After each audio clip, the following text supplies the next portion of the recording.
बहन जी नमस्कार। नमस्कार सर। क्या नाम है आपका? रानी सुनीता। सुनीता जी, कहाँ से आई आप? मैं राजपुरा डिस्ट्रिक्ट पटियाला से फ्रॉम पंजाब से हूँ। आप संत रामपाल जी महाराज जी से कब जुड़े?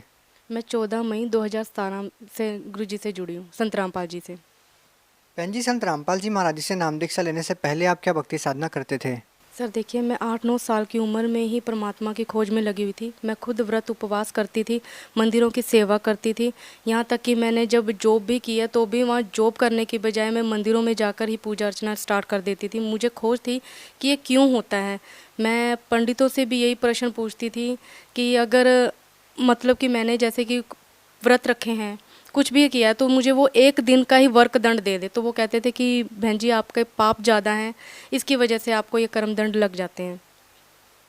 तो बहन जी, हम आपसे जानना चाहते हैं कि आपको जो परमात्मा की खोज थी, जो परमात्मा पाने की चाह थी, वो आपकी कैसे पूरी हुई? सर पूरी ऐसे हुई, मेरी शादी हुई। शादी होने के बाद जो मेरे सास ससुर थे उन्होंने घर ट्रांसफ़र करके कहीं और घर लिया। वहाँ पर भी मेरा यही नियम रहा कि मैं घर घर जाके श्रीमद् भागवत का पाठ और शिव पुराण पढ़ा करती थी, कार्तिक मातम्य पढ़ा करती थी। मैं घर घर जाके पूजा संध्या आरती ये सब कुछ क्रिया क्रिया करती थी। लेकिन वहाँ पर एक भगत जी मुझे मिले जिनका नाम सुनीता है, वो यहाँ के कोऑर्डिनेटर हैं। तो उन्होंने मुझे एक दो प्रश्न पुट किए, तो मुझे उनकी बातें भी अच्छी लगी। तो उन्होंने कहा कि ये जो जिनकी आप ये श्राद्ध वगैरह निकालते हो, ये तो जन्म मृत्यु में आ जाते हैं, इनका खुद का समापन नहीं होता और आप यहाँ के श्राद्ध निकालते हैं।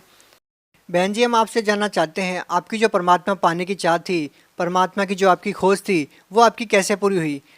सर उन्होंने फिर मुझे एक दो क्वेश्चन पुट करने के बाद उन्होंने मुझे कहा कि हम आपको अब अपने साथ सत्संग में लेकर चलेंगे। सर सत्संग में जैसे वो मुझे ले जाने लगे, तो कुछ दिन पहले उन्होंने मुझे बताया था कि हम आपको संडे को सत्संग में लेकर जाएंगे। लेकिन सर मेरे घर में कोई प्रॉब्लम हो गई थी जो मैं सत्संग में ना जा पाई। तो फिर मैंने घर पर ही बंदी छोड़ सतगुरु रामपाल जी महाराज जी का सत्संग सुना। जी, वहाँ पर फिर मैंने जैसे ही सत्संग सुना, तो अगले दिन मैं उनके पास गई। तो मैंने उनको बताया कि मुझे कबीर परमेश्वर जी ने ये सब कुछ बताया कि उनको कैसे जंगलों कैसे बेड़ियों से बांध कर उनको बांधा गया, कैसे उनको अग्नि में जलाया गया, कैसे उनकी झोंपड़ी में आग लगाई गई। तो उन्होंने कहा कि मैं आपको कुछ दिन बाद ज्ञान गंगा पुस्तक दूंगी।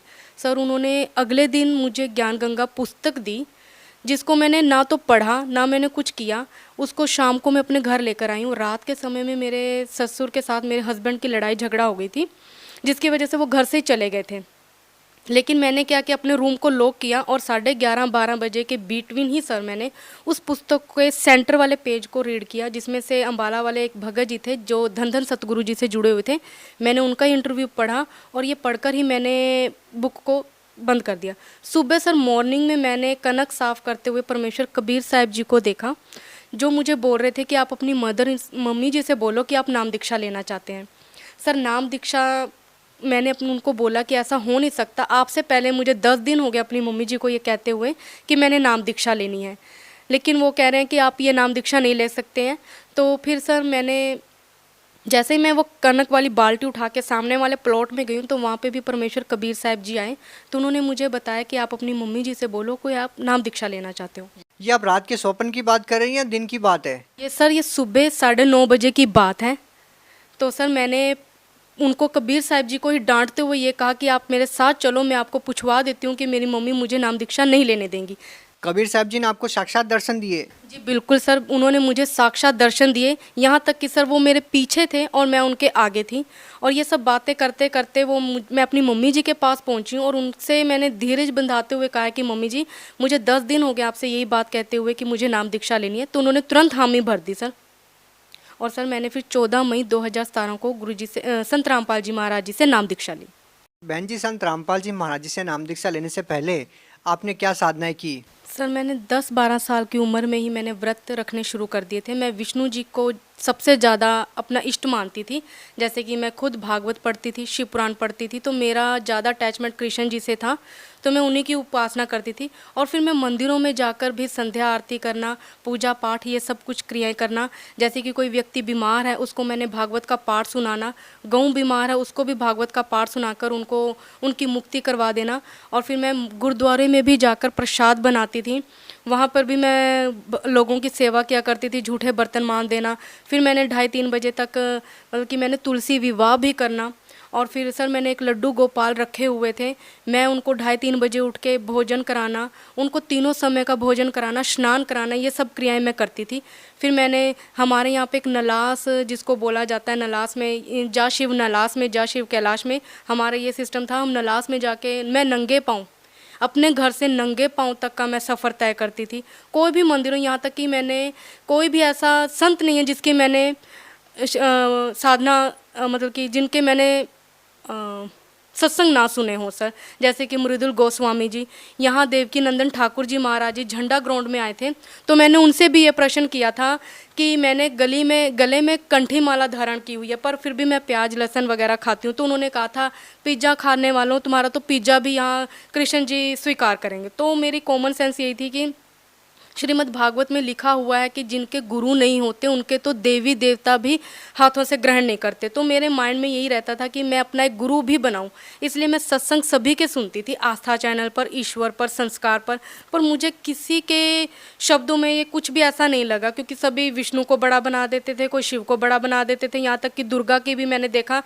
तो फिर मैं ये कहती थी वो मुझे एक दिन का ही फल दे दे। उनके पुत्र की जब गर्दन काटी गई, दुर्गा जी के पुत्र गणपति जी की, तो उन्होंने चंडी रूप धारण कर लिया, लेकिन हमारे दुखों के लिए वो ऐसा क्यों नहीं करते। तो मेरा यही प्रश्न होता रहता था सभी से।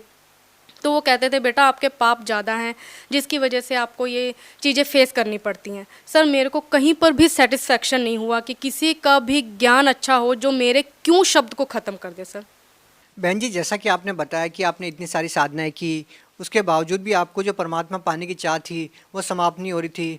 तो बहन जी, हम आपसे जानना चाहते हैं कि वो आपकी जो चाह थी वो कैसे समाप्त हुई, और संत रामपाल जी महाराज जी से नाम दीक्षा लेने के बाद आपको क्या लाभ मिले? ये बहुत अच्छा क्वेश्चन किया कि मेरी चाह कैसे ख़त्म हुई। मेरी ये चाह इसी संत रामपाल जी महाराज जी की शरण आने से ही समाप्त हो गई, क्योंकि मैं भागवत उठाती थी तो ये विष्णु जी को ही बड़ा बना देते थे, यानी कि कृष्ण जी को ही बड़ा बना देते थे। मैं शिव पुराण पढ़ती थी तो शिव जी कह देते मैं ही करता हूँ, मैं ही धरता हूँ, मैंने ये किया, मैंने वो किया। मेरा क्वेश्चन ही नहीं क्यों ख़त्म होता था। लेकिन यहाँ बंदी छोड़ सतगुरु रामपाल जी महाराज जी की शरण आने से मुझे पता चला कि ब्रह्मा विष्णु महेश ये सभी नाशवान हैं, इनका भी आविर्भाव और तिरोभाव होता है, अर्थात ये भी नाशवान है। जैसे मैंने श्रीमद् भागवत में पढ़ा हुआ है कि अर्जुन यदि तू मेरे पास रहेगा तो तुझे युद्ध करना पड़ेगा, लेकिन अगर तू पूर्ण परमात्मा के शरण में जाएगा तो तुझे तेरा आविर्भाव और तिरोभाव खत्म हो जाएगा। यानी कि मेरा खुद का क्यों शब्द जो था वो यहीं आके ख़त्म हो गया कि अर्थात अब मुझे बंदी छोड़ सतगुरु रामपाल जी महाराज जी मिल गए हैं, मेरा क्यों शब्द खत्म हो गया जी। और लाभ मुझे ये हुए कि मुझे माइग्रेन थी, मुझे माइग्रेन से मुक्ति मिली। मैं थोड़ा सा भी सफ़र करती थी मुझे वॉमिटिंग होती थी, मुझे वॉमिटिंग से मुक्ति मिली। और क्या लाभ हुए आपको? सर मुझे मेरी मम्मा जी की डेथ होने के बाद मैंने अपनी मम्मी के भोग का खा लिया था। भोग के खाने के बाद सर मैंने जैसे शुद्धिकरण कराया, शुद्धिकरण कराने के बाद सर मुझे चिकन पॉक्स निकल गया था। आप सभी मुझे देख रहे हैं कि मेरी स्किन पे हल्के हल्के डॉट्स हैं। सर जैसे मुझे चिकन पॉक्स निकला, इनके निकलने के बाद सर मुझे 2 दिन हो गए थे, ना मैं कुछ खा रही थी ना मैं कुछ पी रही थी। लेकिन मेरे घर के मुझे बहुत प्रेशर डाल रहे थे कि तुम्हें हमने झाड़ा ही डलवाना है। सर मैंने उनसे 1 ही घंटा मांगा तो उन्होंने मुझे ये कहा कि तू 2 दिन से कुछ नहीं कर पाई, अब 1 घंटे में क्या करेगी। सर जैसे मैंने प्रथम मंत्र मुझे मिला हुआ था, मैंने प्रथम मंत्र का नाम जाप किया। प्रथम मंत्र का नाम जाप करते ही सर मैंने देखा कि बंदी छोड़ सतगुरु रामपाल जी महाराज जी एक बहुत बड़ी किताब लेकर मेरे पास खड़े हैं सफ़ेद कपड़ों में, और उन्होंने मुझे पूछा है कि ये क्या है।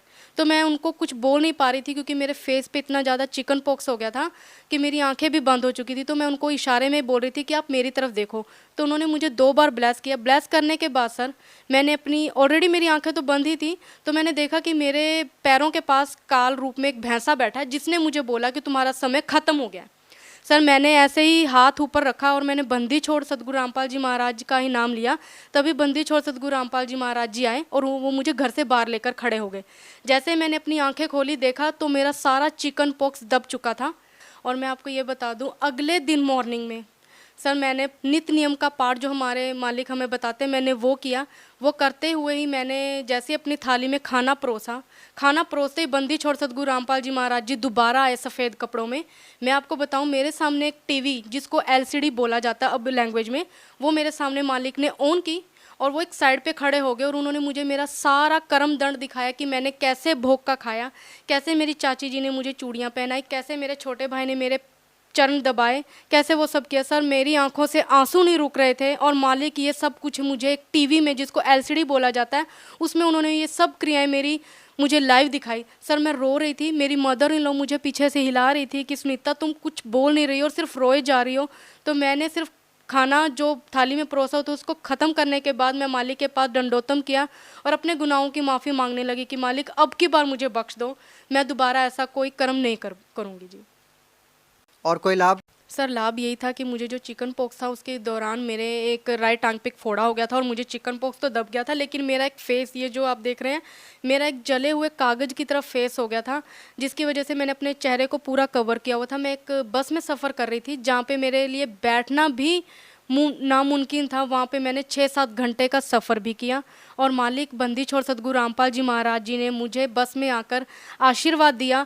और मैं देख रही हूँ जहाँ जहाँ मालिक जा रहे हैं मैंने नज़र वहाँ पीछे तक दौड़ाई। मालिक फिर से शुरू हुए मेरे सामने से और मुझे फिर से आशीर्वाद देते देते पीछे की तरफ गए।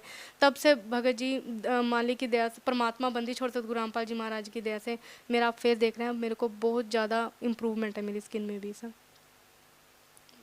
और कोई लाभ संत रामपाल जी महाराज जी से नाम दीक्षा लेने के बाद? सर लाभ तो मैं बता चुकी हूँ कि मुझे मालिक ने इतने लाभ दिए कि सच में रोज़ मालिक की दया, परमात्मा बंदी छोड़ सतगुरु रामपाल जी महाराज जी की दया इतनी होती है कि सच में मैं बता नहीं सकती।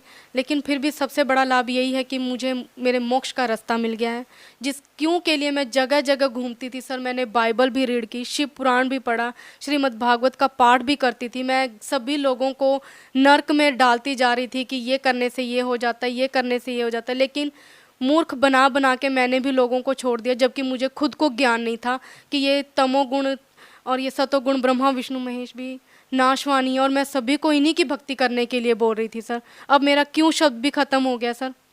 बहन जी, हम आपसे जानना चाहते हैं कि पहले आप सभी प्रकार की पूजाएं करते थे और आप और लोगों से भी करवाते थे, लेकिन आपको कोई लाभ नहीं मिला और आपकी जो परमात्मा पाने की चाह थी वो पूरी नहीं हो रही थी। लेकिन जब आप संत रामपाल जी महाराज जी से नाम दीक्षा लेते हैं तो आपकी जो परमात्मा पाने की चाह थी वो भी पूरी हुई और आपके जो दुख थे उनका भी निवारण हुआ। तो बहन जी, हम आपसे जानना चाहते हैं कि पहले जो साधनाएं आप कर रहे थे उन साधनाओं को करने से आपको लाभ क्यों नहीं मिला? क्या आप साधना ठीक से नहीं कर पा रहे थे या फिर इसका कोई और रीज़न है? सर साधना ही मेरी गलत थी, क्योंकि मैंने खुद ने जैसे भागवत पढ़ी है तो भागवत में कृष्ण जी ने कहा है कि जिनके गुरु होते हैं, जैसे कि दत्तात्रेय के 24 गुरु थे, अंतिम गुरु उन्होंने परमेश्वर कबीर साहिब जी को बनाया, तब उनको मुक्ति मिली।